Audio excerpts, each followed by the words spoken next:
Molt bé, doncs si us sembla, comencem. Moltes gràcies a tots per atendre aquesta presentació de la consulta preliminar al mercat. Abans de començar, us expliquem que aquí en el Zoom podeu deixar les preguntes i respostes que tingueu. O sigui, les preguntes en la caixeta que surt a baix que diu preguntes i respostes o questions and answers o en l'idioma que tingueu al Zoom configurat. I allà sí tenim nosaltres totes les preguntes ordenades i al final de tota la sessió intentarem respondre al màxim. Si igualment ens queda alguna que no la podem contestar en aquell moment per falta de temps o el que sigui, us farem arribar la resposta, d'acord?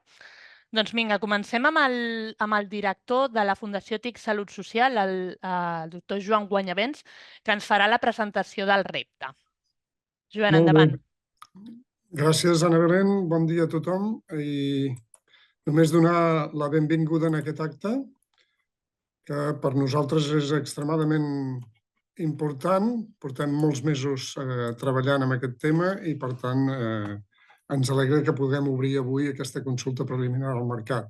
Situar aquesta consulta, aquest és, crec que, el quart repte que treballem des del programa d'intel·ligència artificial. Aquest programa es va crear al març del 2023 per resolució del conseller de Salut i des d'aleshores hem llançat ja 3 reptes i aquest és el quart repte que se'ns va prioritzar des de l'àrea d'atenció primària, com un dels elements importants a treballar i a veure les possibilitats que la intel·ligència artificial ens dona per millorar en l'ús de la radiografia de tòrax, en aquest cas, en el sistema sanitari i, en concret, especialment en l'atenció primària. Per tant, per nosaltres és molt important la fase que avui obrim, que és consultar a vosaltres, al mercat, als proveïdors, quin és l'estat de situació d'aquestes solucions, com ho veieu, i, per tant, que ens ajudi a nosaltres a configurar el següent pas per l'adquisició i implementació d'aquesta solució en el sistema sanitari català. Per tant, animar-vos a participar activament, a aportar el màxim d'idees i de coneixement que ens permetin, des del programa, a desplegar aquesta iniciativa en el conjunt del sistema. I res més. El programa té altres línies d'actuació i aquesta és bàsicament la dels reptes, però tenim obertes a l'Observatori d'Intel·ligència Artificial i també el suport a iniciatives d'intel·ligència artificial en el sistema sanitari català, que us animo a consultar i a participar-hi també. Res més. Gràcies.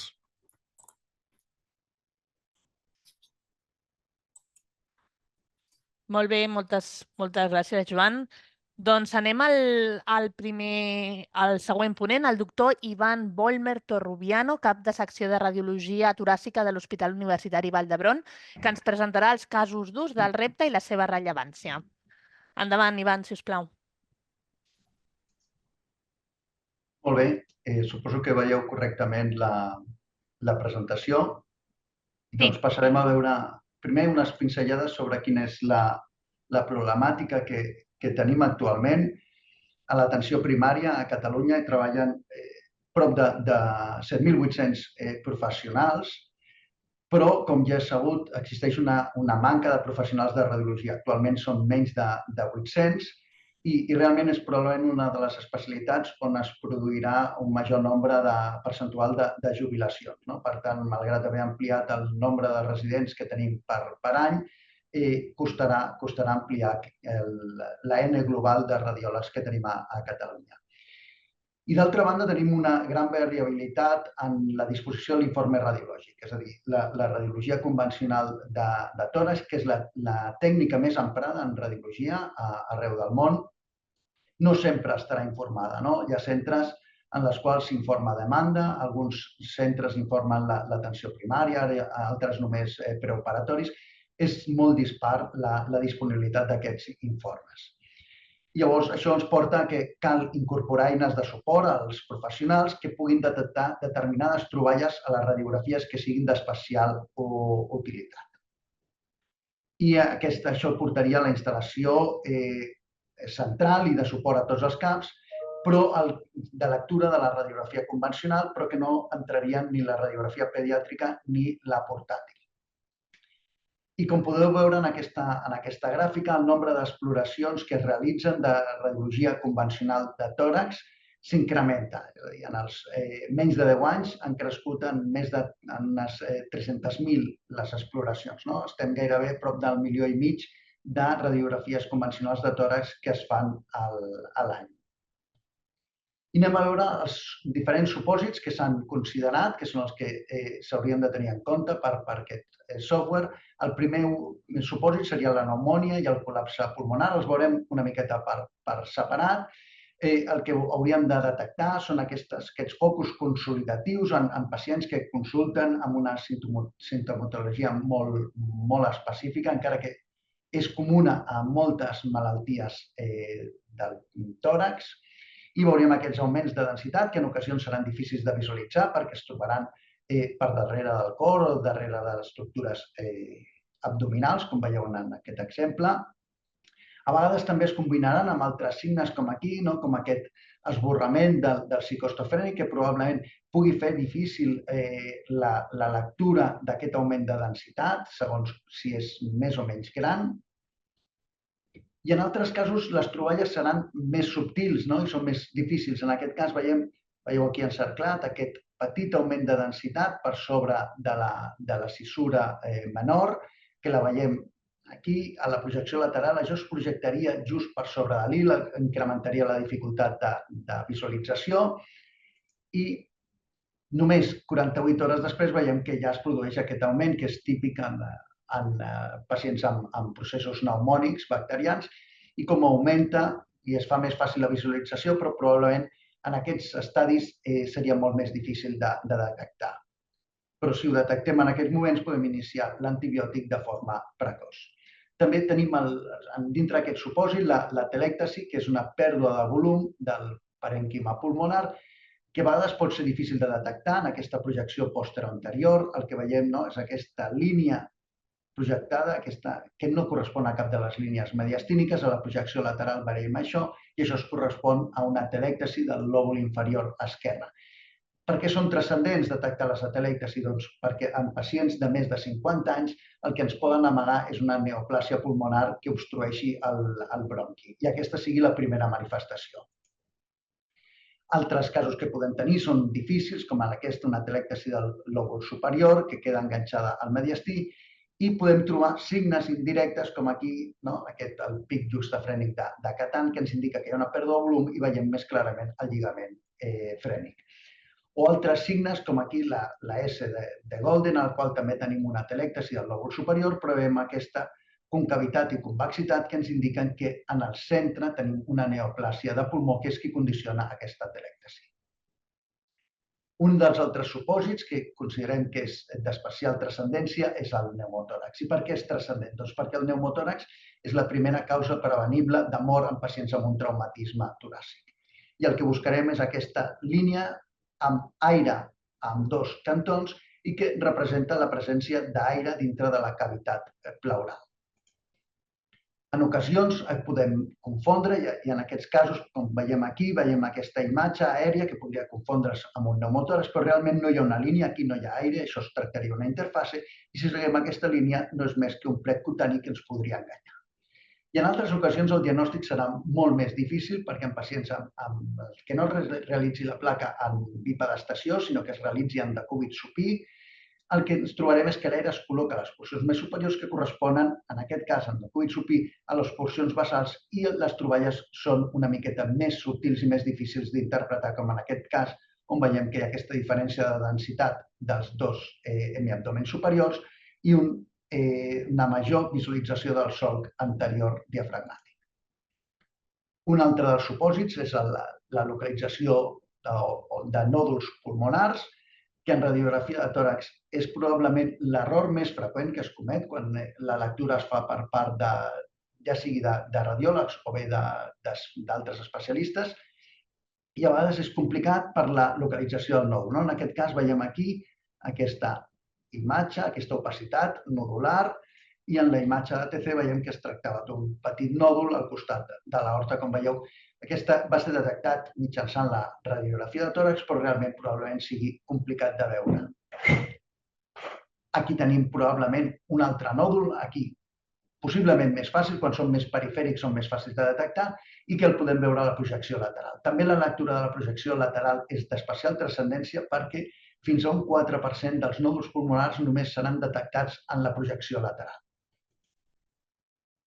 I en aquest cas, una radiografia de tòrax, no fico la marca perquè anirem ràpid, però perquè vegin la subtilesa, molt probablement seria donada per normal, però veiem aquesta petita imatge nodular a l'hemitòrax esquerre i que mirem que es correspon amb un nòdul subcentimètric a l'ATC i que tenia un metabolisme incrementat i corresponia a un adenocarcinoma pulmonar primari. O sigui, els nòduls pulmonars són fins a 3 centímetres de diàmetre, a partir de 3 centímetres ja es consideren massa, i la probabilitat de que esdevinguin una neoplàsia de pulmó oscil·la entre el 40-45% dels nòduls i molt probablement la mida hi té, com més petit, més probabilitat que sigui benigne, però això no exclou que tinguem nòduls petits que siguin malignes, d'aquí l'especial rellevància en poder-los detectar. O, en aquest altre cas, que ens il·lustra un dels altres problemes que tenim. Aquesta radiografia, si mirem els camps pulmonars i només mirem allò que usualment la gent mira com a pulmó, no detectem patologia, però si ens fixem el pulmó arriba fins per darrere del diafragma i es projecta aquí i veiem aquesta lesió que es projecta per darrere de l'hemiabdomen superior i que veiem a la projecció lateral que realment és una lesió pulmonar. I veiem aquí a la imatge ATC com es tractava d'una neoplàsia de pulmó, en aquest cas era un tumor carcinoide, això és un PET dopa, però veiem com lesions d'aquesta mida podrien passar desapercebudes en una projecció posterior. Un altre dels supòsits serien les lesions tumorals en el marc ossi, que a vegades són difícils també d'avaluar. En aquest cas veiem aquesta radiografia i si ens fixem amb atenció veurem aquest signe de lesió extrapulmonar, el que es coneixia com a ventre d'embarassada i que es combina amb una pèrdua de visualització de la porció lateral de la costella. I en aquest cas, si mirem la correlació amb la imatge de la PET-TC, el que veiem és aquest hipermetabolisme a la costella i que ens traduïa l'existència d'una metàstasi costal. O, en alguns casos, serà més difícil de visualitzar, si només tenim la projecció posterior. Si ens fixem aquí, tenim aquest augment de densitat i la pèrdua de visualització de la porció posterior d'aquesta costella que està informant que tenim una lesió lítica, probablement una metàstasi costal, també com en el cas anterior. I el darrer dels supòsits que creiem que s'ha de considerar és la detecció del vessament pleural. El vessament pleural, en algunes ocasions, pot ser fàcil, veiem aquest augment de densitat basal que augmenta, creix més ràpidament per les porcions laterals que per la porció mediastínica i conforme va augmentant es va col·locant dintre de les cissures i ens fa visibles aquestes estructures que en la projecció convencional, quan el pacient no té vessament, no s'haurien de veure. Moltes ocasions el veurem de forma bilateral, és relativament fàcil, però en ocasions el que ens trobarem són amb trobelles subtils, com en aquest cas, en el que veiem aquí a la imatge ampliada, encara que tenim preservat el psicostofrènic, que és el que usualment la gent menys habituada en lectura de radiografia convencional busca, el primer signe que tenim és aquest desplaçament lateral del psicostofrènic que ens indica que ja tenim vessament pleural. I això és d'especial transcendència perquè, com veiem a la projecció posterior, la presència de vessament pleural, ja estem parlant d'entre 150 i 200 mil·lilitres de vessament pleural. I això és tot. Estic obert a qualsevol pregunta que les poden ficar dintre del xat i les respondrem al final. Moltes gràcies. Moltes gràcies, doctor Vollmer. Doncs anem, com diu, si teniu alguna pregunta podeu deixar-la a la caixeta de preguntes i respostes del Zoom que teniu a la part inferior de la pantalla. Anem ara a la presentació de Ramon Maspons, director de l'àrea d'innovació i prospectiva de l'Aquas, que ens presentarà el calendari i l'instrument de contractació escollit. Endavant, Ramon, si us plau. Des del punt de vista del procediment de contractació que s'utilitza per desenvolupar el repte de radiografia de tòrax, d'entrada, és un procediment de contractació a l'ús dels que marca la directiva de compra pública europea aprovada el 2014, posteriorment transposada en la llei de contractes del sector públic 2017, en aquells procediments relacionats amb la incorporació d'innovació.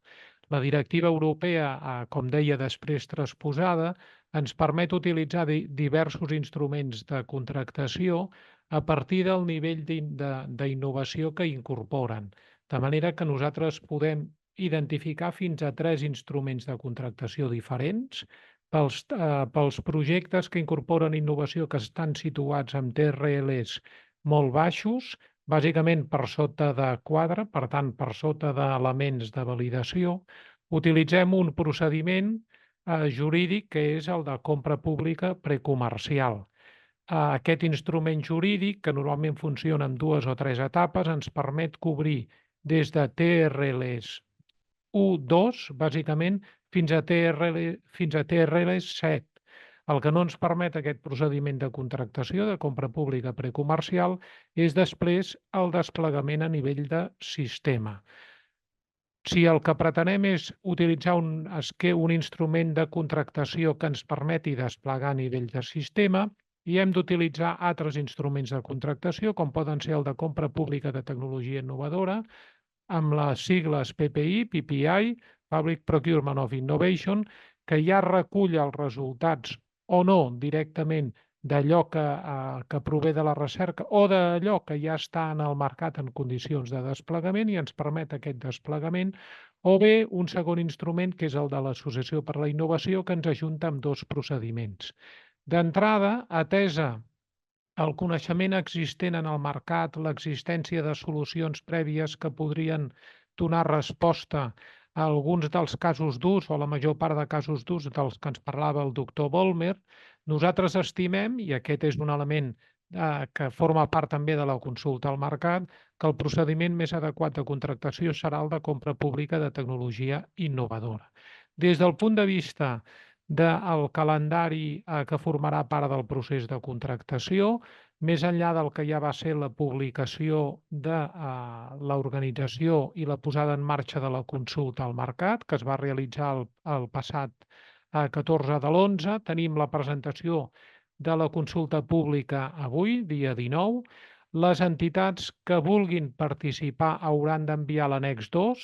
En següents slides veurem on disposar de tota la documentació i tindreu aproximadament fins a 10 dies després de la publicació, per tant, entre el 15 de novembre i el 2 de desembre, les entitats que vulguin participar en la consulta poden omplir l'annex 2 i enviar-lo per tal de procedir a realitzar les presentacions per part d'aquelles entitats interessades entre el 4 de desembre i l'11 de desembre, d'acord amb el calendari que es fixi des de l'Aquas, partint de la base que al voltant del 19 de desembre, per tant, segona quinzena de desembre, faríem pública l'informe final de la consulta al mercat.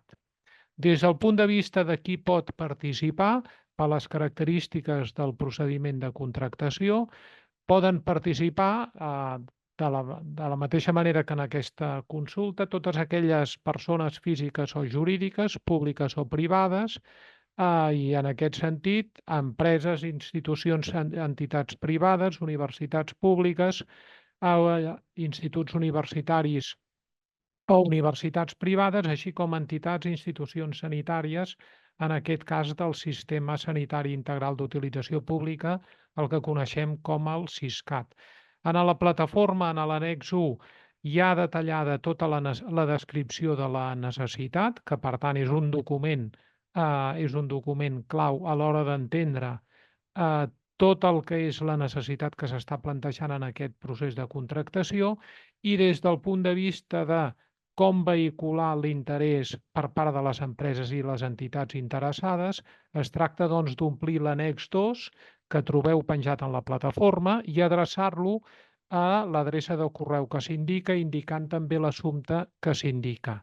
A on trobeu tota aquesta informació? Doncs directament a la plataforma. Podeu utilitzar aquesta presentació per arribar a la documentació. Està a a la plataforma de contractació pública amb tota la informació de la consulta i, per tant, reitero, totes aquelles entitats, empreses, centres de recerca que volguessin participar en la consulta al mercat, l'annex 2, amb la indicació de repte hi ha radiografies de tòrax, abans, en aquest cas, del 2 de desembre, per tant, des del dia 15 fins al dia 2 de desembre es pot participar enviant, en aquest cas, l'annex 2 a l'adreça de correu que indiquem.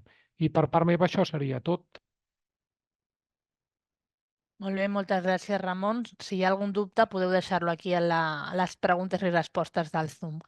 Doncs, si us sembla, anem a l'última presentació, que la farà Tomàs Sales, tècnic de la Unitat Analítica de Dades i d'Intel·ligència Artificial de l'Aquas, que ens farà la presentació de la introducció d'aquests models d'intel·ligència artificial en el sistema de salut. Endavant, Tomàs.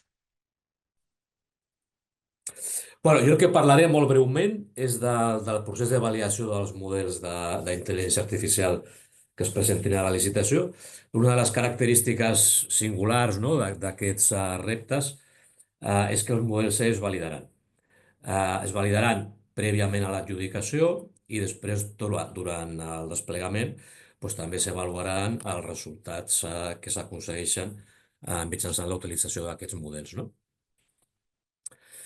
Llavors, bueno, això ho fem bàsicament perquè això és aquesta tecnologia és molt recent, per tant, no hi ha evidència o suficient evidència de quins són els resultats d'implementar-la en la pràctica clínica habitual, no? Aquí tenim, per exemple, el que teníem abans era una captura de pantalla d'un editorial del JAMA o un Call for Papers, on Disculpa, Tomàs, que no avança la presentació. Creiem que passa el mateix error que amb el Ramon. bueno, Treu el mode presentació. Mira, ara sí, ara veiem antecedents. Vale, ara anem per la diapositiva 3. Fes-ho així. No sabem per què avui no funciona el mode presentació. Gràcies. Bueno, lo que había, la pantalla anterior lo que había es sencillamente la captura de pantalla, ¿no? De una editorial del JAMA, un Call for Papers, on planteja pues, aquest problema, no? Que, posa'm la següent.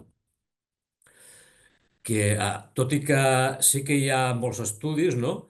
On s'han validat aquests models i es demostra o hi ha evidència o sembla que hi ha evidència de que aquests models tenen un rendiment similar o a vegades inclús superior al dels professionals, aquestes eines no han estat validades en un entorn clínic, no?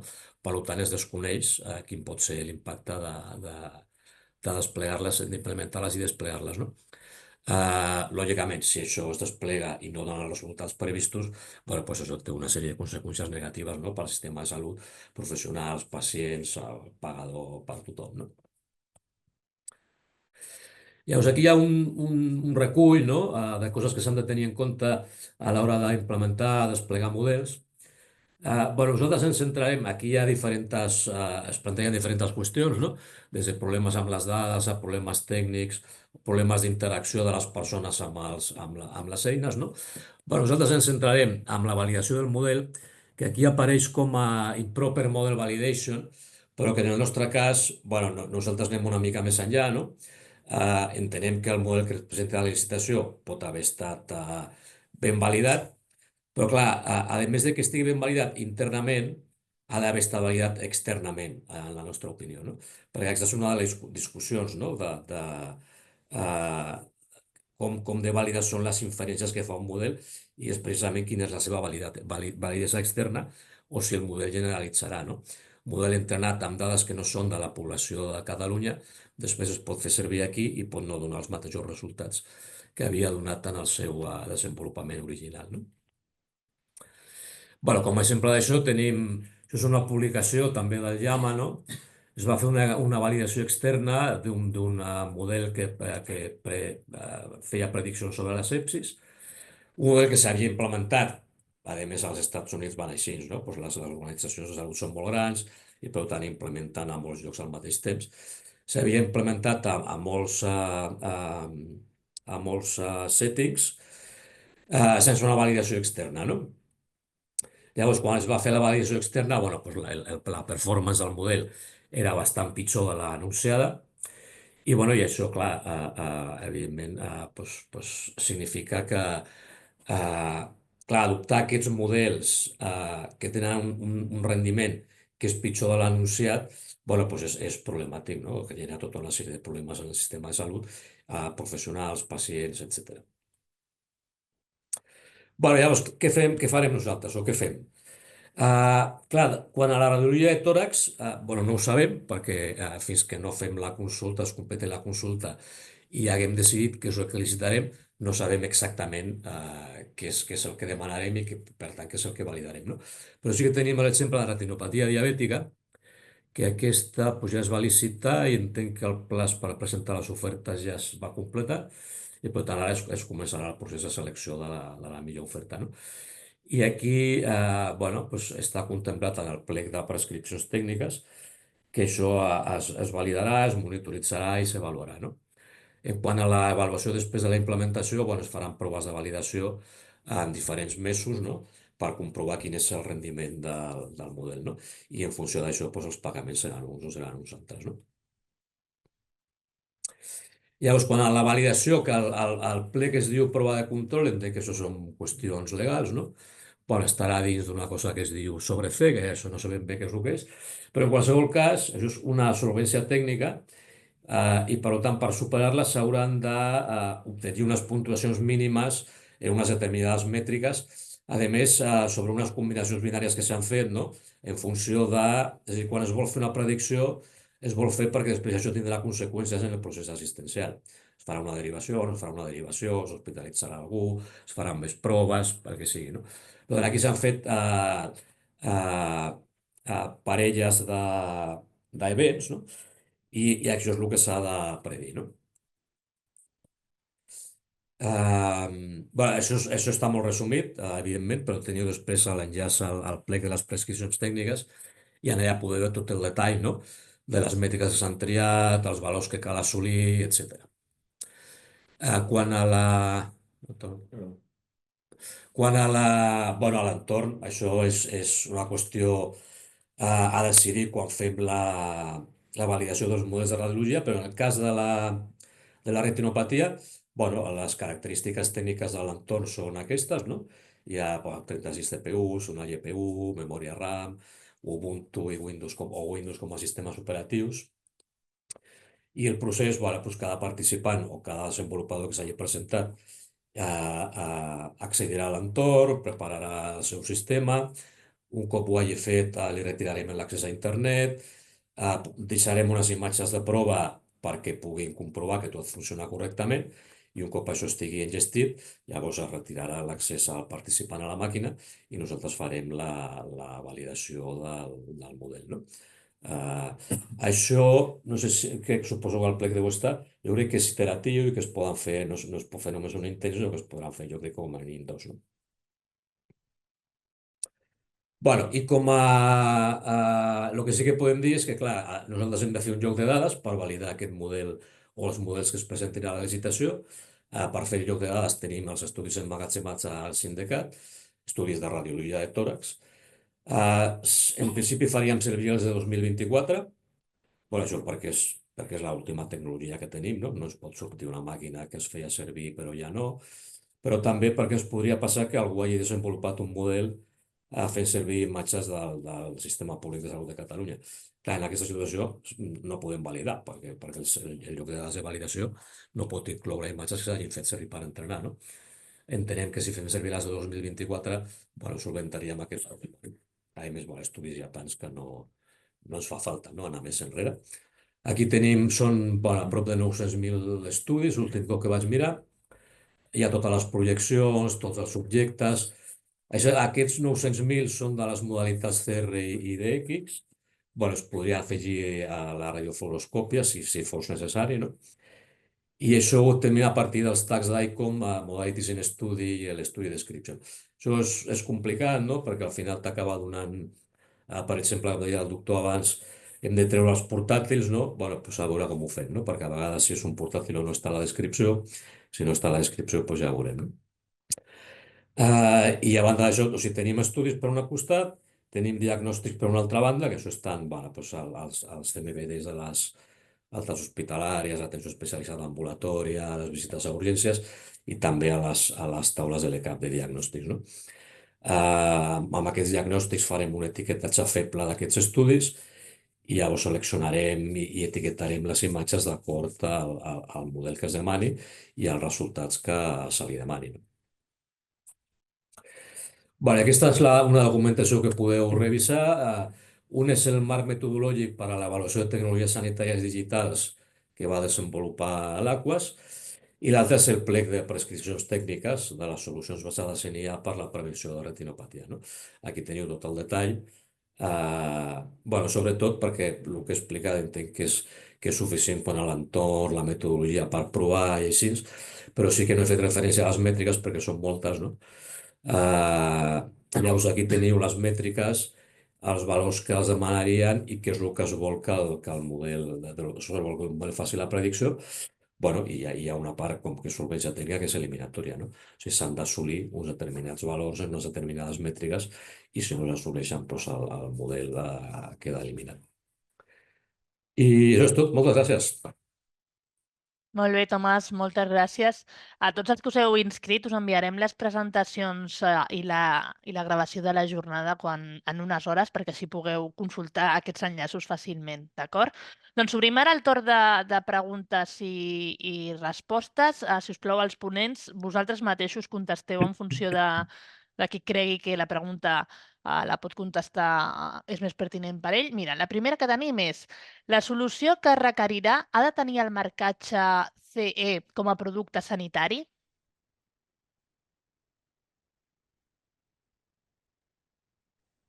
Sí.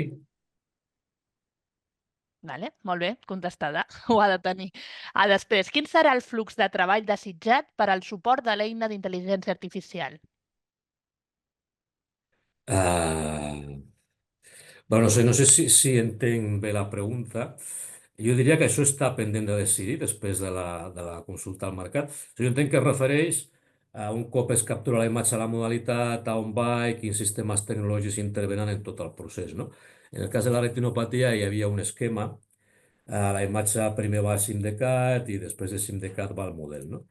A partir d'aquí hi ha una sèrie d'interaccions i de missatgeries, no? Per exemple, al model de retinopatia se li demanava primer que validés si la qualitat de la imatge era suficient o no, i a partir d'aquí fes la predicció, no? Per tant, aquí ja, clar, si la imatge va a SIMDCAT l'envia al model, el model diu que la imatge no és bona, això ha de tornar al SIMDCAT, hi ha tota una sèrie de... En qualsevol cas, això s'ha decidit després de la consulta al mercat, però el flux de treball, a veure, simplificant molt, una modalitat fa un estudi, l'envia a algun lloc que potser ja pot obrir un pas intermedi que seria SIMDCAT o no, o l'envia directament a la màquina on està l'algoritme. En qualsevol cas, la màquina on està el model ha de revisar això i fer una predicció. Clar, aquí es pot demanar què vol dir predicció, no? Pues ha de donar una probabilitat, ha de donar un mapa de calor, ha de donar... Bueno, però vaja, serà una cosa així. Gràcies, Tomàs. Després, una altra pregunta. Es valorarà la detecció d'altres anomalies addicionals als 5 casos d'ús presentats?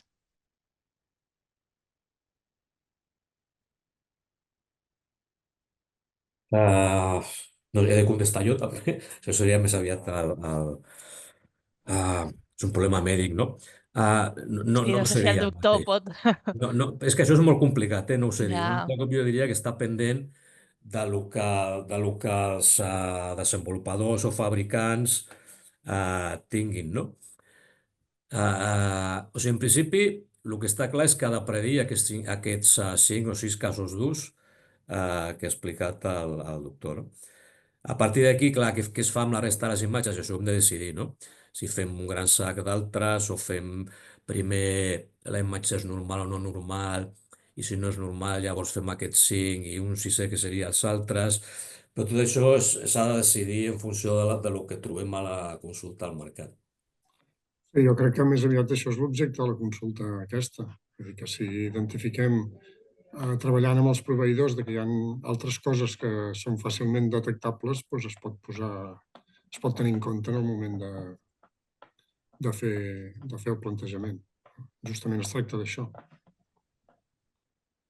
Molt bé. Que Doncs des anem... des del mercat se'ns digui quines altres, com estan aquests desenvolupaments i quines altres coses es poden identificar, etc.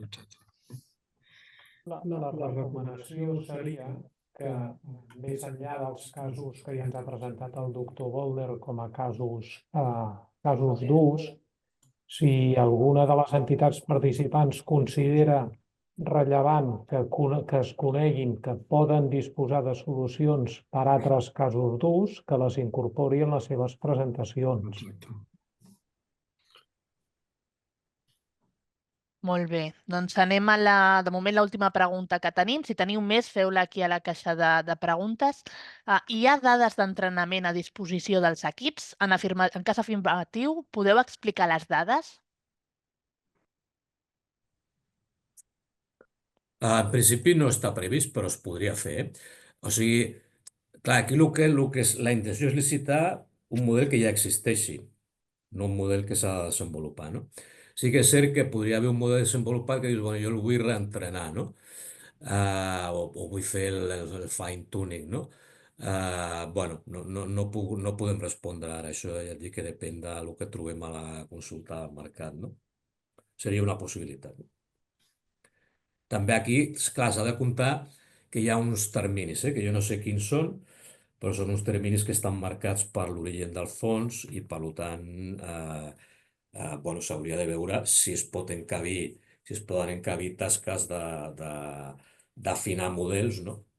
Dins de tot aquest procés. Molt bé. Doncs ens esperem 2 minutets. Mira, tenim una altra pregunta. Si en l'avaluació de les candidatures ja es demana que la solució tingui marcatge CE i passi una validació externa exhaustiva, en què consistirà la feina del temps de projecte?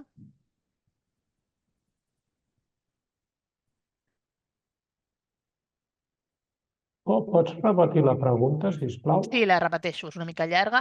Si en l'avaluació de les candidatures ja es demana que la solució tingui marcatge CE i passi una validació externa exhaustiva, en què consistirà la feina al temps de projecte?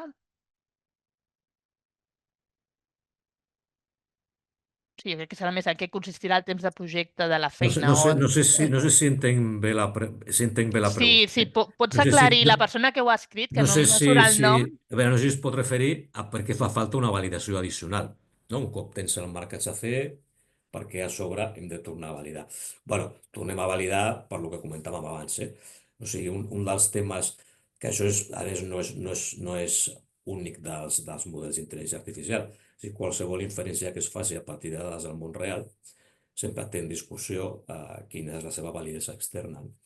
I això és perquè s'han entrenat dades, ara posar sempre d'algun model que conec, no? S'han entrenat amb dades de població de la Índia, per exemple.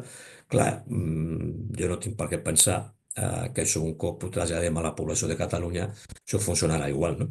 I per tant jo vull veure com funciona la població de Catalunya. Els models són molt dependents, no?, de les dades amb les que han estat entrenats, perquè de fet el que fan és extreure patrons d'aquestes dades i per tant qualsevol característica pot ser demogràfica o fenotípica o de com funciona el seu sistema de salut, coses que es fan i no es fan, protocols que es fan servir al fer les exploracions, tecnologia que es fa servir, tot això pot afectar a la inferència que fa el model. No? Per tant, nosaltres volem saber quina inferència fa amb la població de Catalunya. No sé si aquesta era la pregunta, si no, doncs tornem a Sí, torna a fer-la, si no, a formular-la i contestem. Vale, esperem uns minutets, que ara no tenim cap pregunta més de moment, o si cal algun aclariment. Em sembla que no tenim més preguntes. Però si us sembla, ho deixem aquí. Moltíssimes gràcies a tots els ponents per presentar avui el repte.